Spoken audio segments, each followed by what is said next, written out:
The Pink Tax, Profiting Off of Women Since the 90s by Lillian Neubauer. My topic covers the pink tax and how toxic masculinity plays a role in the fact that pink tax exists. The pink tax has been around since the early 90s, but some women are still unaware of the problem at hand. Why do you think that is? Well, it's because men are still seen as superiors in society. At Milan Singh will give you a brief insight into this phenomenon. Hi, how much for this razor? That'll be $2. Hi, how much for this pink razor? That'll be $4. But you just charged the other guy $2. Yeah, but this one is pink. Okay, so is it sharper? No. Does it last longer? No. So why is mine more expensive if it's the exact same thing? That's because of the pink tax. What's that? It's an extra cost that brands add to products that are pink and marketed towards women. That's kind of messed up. Why is that? Because brands realize that most women are willing to pay more for the exact same product if it's pink. Who even told you all this? I just follow me. Now that you know a little bit about the topic, at Nick Talks, we'll give you a deeper dive into the topic. Just the razor for me. That'll be $9, but are you sure you don't want the women's version? Why would I pay $11 for the same thing? But it's not the same. It's a girly color. Exactly. Brands charge an average of 7% more for products marketed towards women than the same products marketed towards men. Why would they do that? It's called the pink tax, and companies justify it by citing increased marketing costs. This leads women to spend $1,300 more per year than men on the exact same products. That's absurd. Where'd you learn this? This guy on the internet with a great beard. So as you can see, the phenomenon refers to how women pay more for the same or similar product or service as men. It came out around the early 1990s, and the phenomenon profits off of the fact that typically women or feminine people will spend more time looking at a product and evaluating whether to purchase it or not. For a lot of women and feminine individuals, this may be a way for them to treat themselves, and in the end, they will spend more time thinking about the product.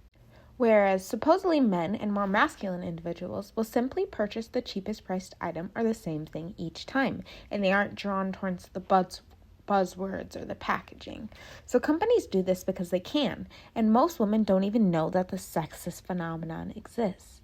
But how much is it really costing them? At Dougie Sharp does a good job of breaking this down. Take a look. Fun fact, the pink tax is the extra amount women pay for everyday products marketed towards women versus the same products but marketed towards men. Essentially, companies just add extra dollars onto products that are marketed towards women, and this goes from birth to death. By the age of 30, the pink tax will have cost a woman more than $40,000, and by the age of 60, nearly $82,000 in price gouging. From cradle to cane, a 2015 study of gender pricing in New York City found, on average, girls' toys cost 7% more than boys' toys. Girls' clothes cost 4% more than boys' clothes. Women's clothing costs 8% more than men's clothing. Women's personal care products cost 13% more than men's personal care products. And women's senior or home care products cost 8% more than the senior male equivalent. The pink tax was first spotted in the early 1990s when a report from the California Assembly Office of Research found that 64% of the stores in 5 major Californian cities charged a higher price to wash and dry clean a woman's blouse compared to a man's button-up shirt. In 1995, California passed the Gender Tax Repeal Act, which says no business establishment of any kind whatsoever may discriminate with respect to the price charged for a service or product against a person because of the person's gender.